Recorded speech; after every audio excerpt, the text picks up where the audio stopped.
Gila guys, MSCI kabarnya resmi mendowngrade rating Indonesia. Jadi bursa efek, bursa saham Indonesia di downgrade ratingnya, tadinya positif ke negatif karena katanya bursa efek kita tidak transparan. Dan ini jadi kabar buruk nih bagi bursa saham Indonesia. Sampai dari kemarin itu begitu banyak bermacam-macam media di luar sana mengabarkan Indonesia bakal hancur, Indonesia bakal bubar gara-gara rating dari MSCI downgrade. Apa betul guys? So kalau lu penasaran apa sih sebetulnya informasi yang beredar di luar sana, itu hoax, itu scam, atau cuma orang tebar fear? Dan itu hal yang standar sih di dunia saham.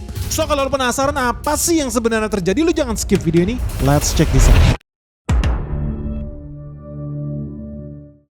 Jadi kemarin lu lihat ya, media-media banyak di luar sana, terutama anjing-anjing peliharaan George Soros ya, yang pengen Indonesia bubar, Indonesia kacau, itu nyebarin berita-berita negatif, kagak ada bisa-bisa guys. Luar biasa mereka ini. Nih yang pertama lu bisa lihat CNN, ini media Singapura ya. Dia bilang apa? Dia bilang MSCI mendowngrade ya bursa efek Indonesia karena ya Indonesia nggak memenuhi kriteria terkait arus informasi yang transparan.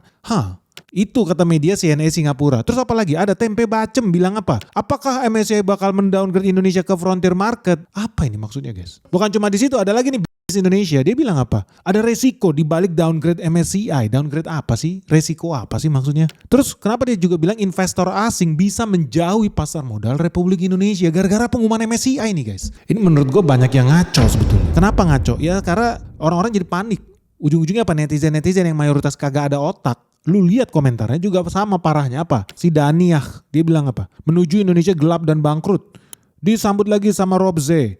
Dia bilang Konoha gelap. Ada lagi Noir Kura. Gelap gulita, tanggal 24 status jadi frontier market. Luar biasa nih. Positive thinking banget lu. Terus ada Luke 30. Dia bilang apa? Rusak ekonomi kita, investor kabur. Oke guys, jadi semua orang udah pada ambil kesimpulan bahwa Indonesia bakal bubar, ekonomi kita bakal hancur gara-gara apa? Katanya MSCI mendowngrade rating kita. Betul atau hoax guys? Ingat ya sekali lagi ya, Indonesia makin kesini itu makin ngaco media-medianya, makin kacau aja. Akibatnya arus informasi ya di Indonesia itu betul-betul bertaburan dengan hoax guys. Karena sebetulnya kalau lu jeli, MSCI itu belum mengambil keputusan tentang mereka akan mendowngrade bursa efek Indonesia dari emerging market ke frontier market atau tidak. Karena keputusan itu baru keluar di tanggal 23 Juni, capcay. So, kalau dari kemarin lu baca media-media di Indonesia, influencer-influencer hoax kaki lima, mereka tuh nggak paham rating MSCI terkait frontier market kah, emerging market itu baru tanggal 23 Juni bro. Jadi ngaco nih, begitu banyak orang yang ngaco di Indonesia. Kacau. So, apa sebetulnya yang dikeluarkan oleh MSCI ini? MSCI itu mereka bikin yang namanya Global Market Accessibility Review. Ini sebetulnya laporan tahunan. Dia menilai begitu banyak pasar saham di planet bumi ini, dia rating tingkat aksesibilitasnya berdasarkan masukan investor institusional. Jadi gini guys, MSCI itu punya yang namanya Global Market Accessibility Review. Itu laporan tahunan tuh. Dia menilai tingkat aksesibilitas pasar modal. Bukan cuma di Indonesia, di semua negara yang ada di planet bumi ini. Sama dia kasih review. Apa yang dia review? Yang dia review itu accessibility-nya bagi investor. So mereka bikin review berdasarkan masukan dari investor institusional di luar sana. Ditanya pendapatnya, menurut lu gimana Indonesia? Menurut lu gimana Taiwan? Menurut lu gimana Korea Selatan, bursa efeknya bagus nggak? Banyak mafia nggak? GCG-nya jalan nggak? Itu mereka review itu guys. Nah kenapa mereka review itu? Karena mereka pengen bikin laporan. Karena tiap tahun mereka memang keluarin laporan. Laporan ini bakal dipakai sama investor-investor di seluruh dunia biar gampang investasi. Ada berapa sih bursa efek di luar negeri? Lu tahu ya bursa efek itu ada ratusan di planet bumi ini. Ribuan bahkan kalau lu masukin negara-negara yang kecil-kecil, yang jelek-jelek. Nah mereka bikin review itu supaya ya bursa efek mau memperbaiki dirinya. Dan karena bisnisnya MSCI itu by the way perusahaan for profit ya, cari cuan. Dia cari cuan dengan apa? Jualan informasi, jualan indeks ke para customernya mereka. Ingat ini bukan badan amal ya guys ya. So yang dia lakukan apa? Di laporan tahunan itu dia kasih penilaian terhadap pasar-pasar saham yang ada di seluruh dunia. Dan kalau lu lihat laporannya resminya ya, itu ada 77 halaman total. Dan di situ nggak ada soal downgrade rating Indonesia dari emerging market ke frontier market seperti yang dikabarkan media-media scammers, media-media anjing peliharaan George Soros, dan influencer-influencer cap kaki lima yang hobinya jilat pantat Singapura.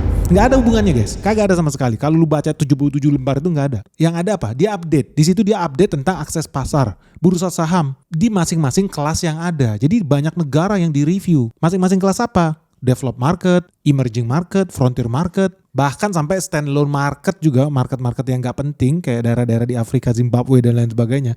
Dia update juga di situ guys. Nah, sebetulnya apa yang dievaluasi di situ? Dan kenapa banyak media-media scammer itu juga memanfaatkan celah ini buat mengabarkan hal-hal yang negatif tentang ekonomi Indonesia? Simpel aja, karena itu memang tugas mereka. Mereka dibayar George Soros buat itu, guys. Tapi kalau lu jujur, review yang bener, apa sih yang dievaluasi sama MSCI? Itu cuma 5 hal kok. Yang pertama, keterbukaan terhadap kepemilikan asing. Jadi di sini MSCI mau lihat, lu nih open gak sih bursa lu terhadap foreign ownership? Karena yang dipentingkan investor asing apa? Lu punya keterbukaan, orang bisa keluar, orang bisa masuk, orang bisa invest, orang bisa divest. Itu dia review. Karena kalau lu tidak terbuka terhadap kepemilikan asing, ujung-ujungnya apa? Ujung-ujungnya lu mempersulit arus modal asing masuk ke negara lu. Nah, ini syarat yang kedua. Bukan hanya masuk tapi juga keluar. Jadi harus ada kemudahan arus duit masuk, dan yang kedua kemudahan arus duit keluar. Nah, ini gak bakal bisa tercapai kalau marketnya juga tidak open, tidak terbuka terhadap masuknya investor yang asing. Nah, setelah itu apa yang dia review? Operational frameworknya, efisien atau tidak? Ini marketnya efisien atau tidak? Karena kalau marketnya gak efisien, orang juga males masuk ke sebuah market, bisnis, industri yang ternyata ya secara frameworknya aja gagal, sistemnya aja jelek. Jadi mereka review itu, guys. Nah, yang ketiga, katakan frameworknya ada, sistemnya jelas, terbuka terhadap investor asing. Nah, yang keempat, oke, kita udah masuk, kita mau siap duit, kita mau invest. Pertanyaannya, tersedia nggak instrumen investasi di negara itu? Jadi available nggak? Tersedia nggak instrumen investasi di negara tersebut? Karena percuma negara lu katanya terbuka, negara lu katanya mengizinkan modal asing masuk, negara lu katanya udah bikin sistem yang jelas, tapi pertanyaannya tersedia nggak, available nggak investment instrumen di negara lu? Contoh, orang boleh nggak di sana beli warrant? Orang boleh nggak sih beli saham? Orang boleh nggak sih jual beli bond di sana? Orang boleh nggak sih melakukan investasi di negara lu? Orang boleh nggak sih sebetulnya melakukan jual beli ya, transaksi terhadap ya berbagai instrumen investasi yang ada di negara lu? Pun kalau boleh, ada nggak barangnya? Jadi memang harus available instrumen investasinya. Nah, yang kelima, kriteria yang MSCI nilai itu stabilitas dari kelembagaan sendiri di negara itu. So, yang dilakukan MSCI apa? Dia mengevaluasi the stability of the institutional framework. Kelembagaannya gimana? Kelembagaannya stabil nggak? Terpercaya nggak? Reliable nggak? Handal nggak? Itu guys, 5 poin utama terkait laporan tahunannya MSCI. Terus yang dikomplain apa sama media-media capca ini? Ya, mereka nggak paham, bukan rating kita yang di downgrade, tetapi salah satu unsur dari 5 hal yang pokok tadi, yaitu apa? Yaitu yang namanya operational frameworknya efisien apa enggak. Jadi kalau Indonesia bukan downgrade rating dari emerging market ke frontier market, so apa yang dipermasalahkan sebetulnya sama MSCI sehingga kemudian banyak media-media yang otaknya kagak nyampe itu salah sambung? Karena sebetulnya yang dikritisi sama MSCI itu adalah soal transparansi, soal arus informasi. Transparansi dan informasi di situ. Ini adalah bagian dari operational framework. MSCI pengen bursa efek yang ada di dunia ini memiliki operational framework yang efisien. Kenapa harus efisien? Guys, ngeri banget ini guys. Perang di Timur Tengah tambah panas dan ujung-ujungnya harga minyak dunia pasti tambah naik. Artinya nih bakal makin banyak loh perusahaan-perusahaan di Indonesia yang tambah rugi, tambah nyungsep. Termasuk juga saham-saham yang ada di IHSG guys. So terus gimana nih caranya supaya lu gak tambah rugi, lu gak tambah miskin, lu gak tambah nyungsep lebih dalam lagi guys? Sebetulnya caranya gampang guys, karena ada di Sekolah Saham BENIX season 10 yang resmi dibuka lagi nih. Nah di sini seru banget guys, karena kali ini lu bakal belajar ya cara menghindari saham-saham yang pasti tambah nyungsep, yang pasti tambah rugi. Dan bukan cuma itu, lu juga bakal belajar cara menemukan nih saham-saham yang bakal diuntungkan justru ketika dunia tambah panas. So buat teman-teman nih, buat kamu-kamu yang masih pemula, masih newbie, masih beginner di dunia saham, dan lu pengen belajar gimana sih cara investasi yang benar dari nol. Nah inilah momen yang paling tepat, ini saat yang paling pas guys. Kenapa? Karena bentar lagi market crash sudah ada di depan mata guys. Kita menuju detik-detik yang menegangkan. Apalagi ya suku bunga di Amerika Serikat bakal makin naik tinggi loh. So kamu pengen tahu nggak sih? Kamu pengen bisa ngerti nggak sih perusahaan mana yang layak buat diinvestasikan, mana yang tidak layak sama sekali. Nah lu gak usah khawatir karena semuanya bakal kita bahas tuntas di Sekolah Saham BENIX season 10 ini. Karena cuma di sini ya kita bakal belajar bareng cara membaca laporan keuangan, ekonomi makro, sektor-sektor unggulan yang ada di IHSG, sampai perusahaan-perusahaan yang bisa jadi penggerak bursa efek Indonesia guys. Apalagi di sini juga ada sesi Ask Me Anything ya. Sesi di mana lu bisa bebas tanya apa aja ke Benix langsung soal dunia saham dan investasi. So tunggu apa lagi nih? Yuk segera daftarin dirimu sekarang juga. Hubungin WhatsApp admin kita Michelle di 0811 868 959. Atau lu bisa kunjungin website kita juga di www.sekolahsahambenix.com. Oke guys, sampai ketemu ya. Salam sehat, salam cuan. Operational framework yang efisien. Kenapa harus efisien? Karena yang namanya investor sebelum dia beli saham, sebelum dia invest, dia butuh apa? Investor asing perlu data kepemilikan yang jelas. Artinya ya harus ada informasi soal data kepemilikan dan itu harus jelas, harus transparan. Yang kedua, investor perlu tahu siapa sih pemegang saham yang sebenarnya, atau orang suka bilang UBO, Ultimate Beneficiary Owner.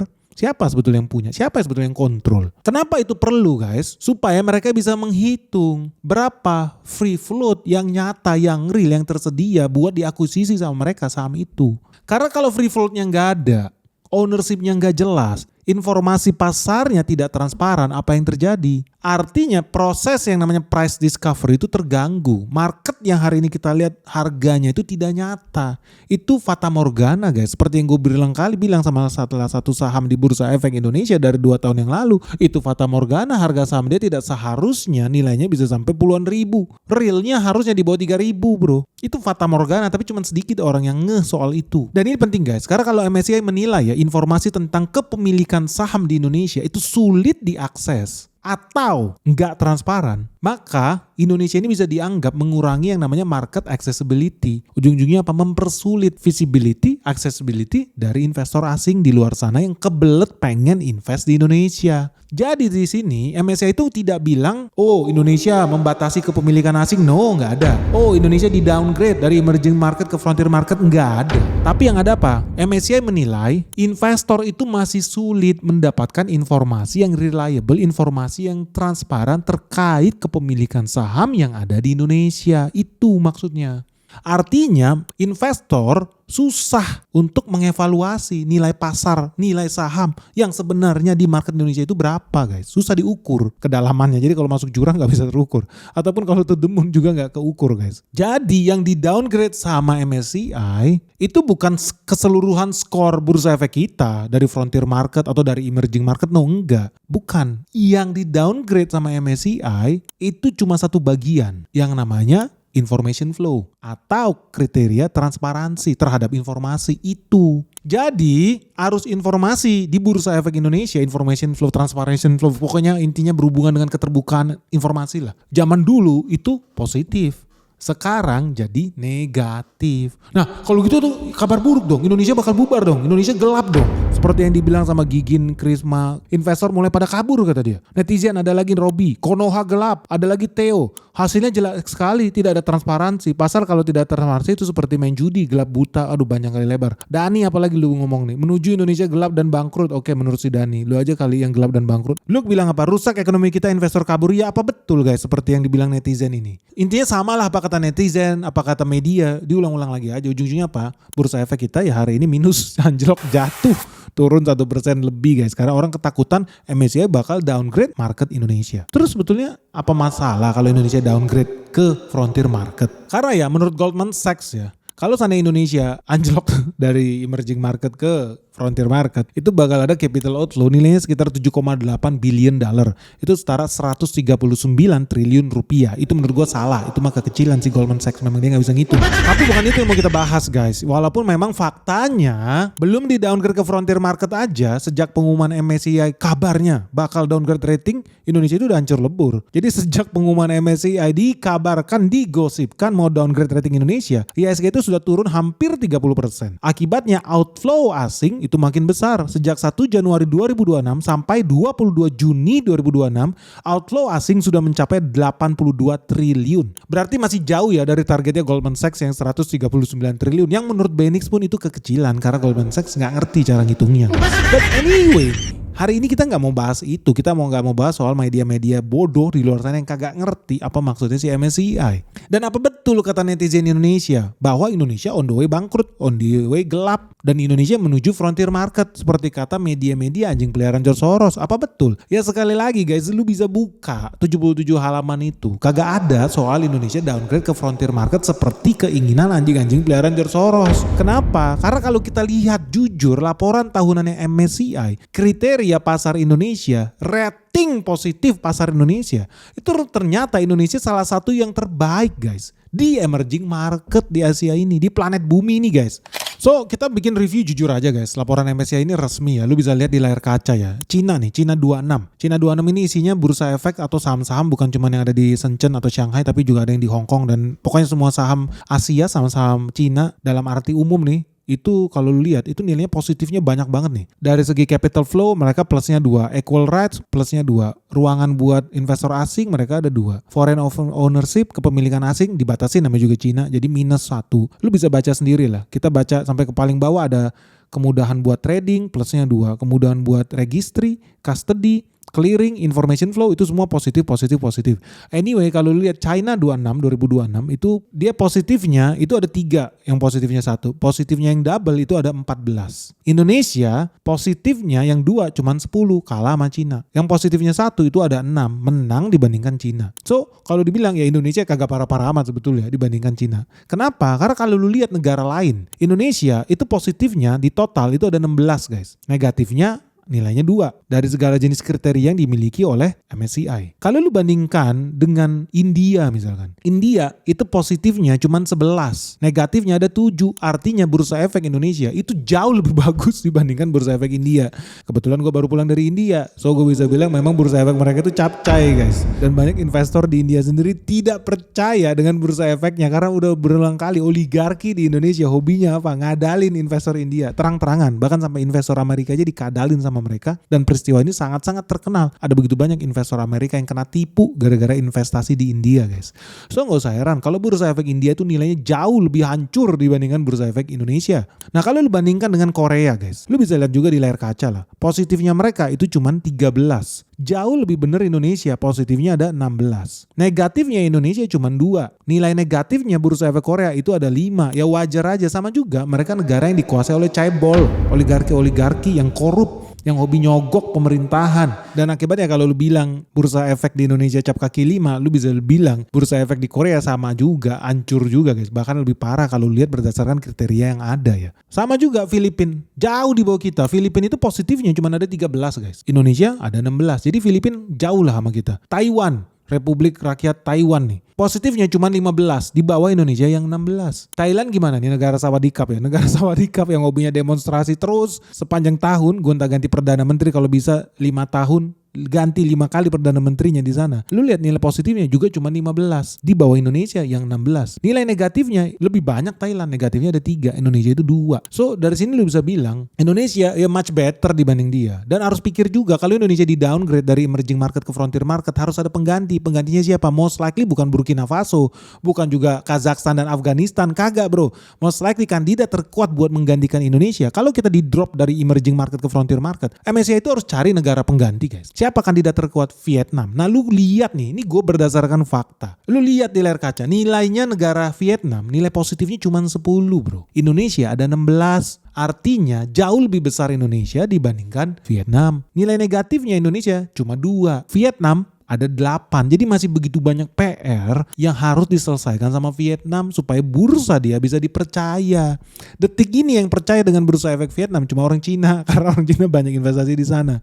Orang bule kagak ada tuh yang percaya buat invest di sana. Bukan gue belain bursa efek Indonesia, menurut gue di sana juga banyak bekicot guys, banyak rampok dan harus diperbaiki total, harus direformasi total. Bursa efek kita itu sering banget meloloskan perusahaan-perusahaan cap kaki 5, perusahaan-perusahaan yang listing, terus tiba-tiba suspend, tiba-tiba anjlok ke gocap, tiba-tiba kabur bawa duit kita. Gue kesel gue juga jijik sebenarnya bikin video ini muji-muji bursa efek Indonesia, tapi ya fakta yang kita bahas hari ini adalah MSCI. Penilaian MSCI apa? Ya bursa efek kita ternyata jauh lebih positif dibandingkan bursa efek Thailand, Filipina, Taiwan, Korea, bahkan India sekalipun. Kita itu cuma kalah dari 2 negara guys. Yang pertama dari Cina, yang kedua dari mana? Coba lu bahas di kolom komentar di bawah ini. So dari situ lu bisa lihat, menurut MSCI bukan menurut Benix, bursa efek Indonesia ternyata kalau dibandingkan dengan negara Asia lainnya, Indonesia masih menjadi yang terbaik. Top 3 kita yang terbaik. Tapi bukan artinya pemerintah harus diem aja atau seneng-seneng lah. Enggak. Pemerintah harus segera memperbaiki transparansi yang ada yang diminta sama MSCI. Ya jadikan momen inilah buat reformasi total di Bursa Efek Indonesia. Penjarain tuh si bangsat-bangsat yang hobinya apa? Meloloskan perusahaan-perusahaan capcay, perusahaan sampah, perusahaan rampok, perusahaan bodong IPO di Bursa Efek kita. Supaya orang jadi percaya dong. Rapihin harus informasinya, framework kerjanya, operasionalnya. Termasuk tadi transparansi di bidang ownership. Kita perlu market yang betul-betul real. Bukan fata morgana guys, sorry aja gue udah berulang kali bilang ada begitu banyak emiten dan apa yang terjadi? Ya emiten-emiten yang gue bilang nyungsep, masuk neraka jahanam semua beserta ribuan investor yang tolol guys. Tapi ya mau gimana lagi, harusnya itu tugasnya dari regulator lah, harusnya negara intervensi tuh supaya ya orang jadi pede menjadi investor di Indonesia. Investor di Indonesia ini juga manusia guys, ingat ada lagunya investor juga manusia. Mereka ya harusnya dilindungi, investor tuh bukan wortel guys buat dipanen aja tiap hari. Kagak, investor tuh manusia. Karena ya faktanya meskipun kemarin udah diganti kan petinggi bursa efek ya sama OJK katanya, ternyata ya transparansi di negara Indonesia masih dinilai hancur lebur guys. Ya mau gak mau ini harus diperbaikin dan gue dukung segala upaya buat memperbaiki bursa saham di Indonesia. So dari sini semoga clear ya guys bahwa faktanya Indonesia tidak di downgrade dari emerging market ke frontier market seperti kata media-media dan influencer tempe bacem kagak ada otak. Enggak. Tapi yang dinilai adalah kita tadinya nilai positif. Tapi sekarang ke negatif di sisi apa? Transparansi informasi guys. Nah itu PR-nya kita tuh. Nah soal rating bursa efek kita, ya pengumuman bakal dibikin sama MSCI masih di tanggal 23 Juni nanti. Tapi ini jadi pertanyaan ke kalian. Faktanya udah gue bongkar hari ini, Indonesia tidak di downgrade ratingnya. Yang di downgrade soal penilaian terhadap transparansi kita. Dan ternyata faktanya bursa efek Indonesia jauh lebih baik dibandingkan bursa efek Korea sekalipun, India sekalipun, Thailand sekalipun, bahkan Vietnam yang dikabarkan bakal mengalahkan kita, menggantikan posisi kita di MSCI. Ternyata enggak guys, susah guys cari penggantinya kita. Tapi kenapa ya banyak media-media influencer yang malah memberitakan hoax, memberitakan hal-hal yang sebaliknya, seolah-olah Indonesia bakal bubar, gelap, hancur lebur. Kenapa ya mereka berbicara kebohongan guys? Coba share dong pendapat kalian di kolom komentar di bawah ini. Kenapa ya mereka menyebarkan hoax-hoax itu guys? Supaya market panik. Dan yang lebih penting lagi guys, menurut kalian gimana? Tanggal 23 Juni nanti nih, bentar lagi nih. Indonesia bakal downgrade gak ya? Ke frontier market. Jelasin dong menurut kalian iya atau tidak beserta alasannya. Dan seandainya kalau iya Indonesia jatuh nih ke frontier market, negara apa nih yang bakal gantiin kita? Karena Vietnam udah gue bantai habis nih hari ini. Kagak mungkin mereka bisa naik level. So siapa dong yang gantiin? Timur Leste apa Azerbaijan guys? Coba share guys pandangan kalian seperti apa ya. Ditunggu ya pandangan kalian seperti apa. Jangan lupa ya like video Benix sebanyak-banyaknya. Segera subscribe channel kita sekarang juga. Semoga video ini bermanfaat. Salam sehat, salam cuan. Bye bye.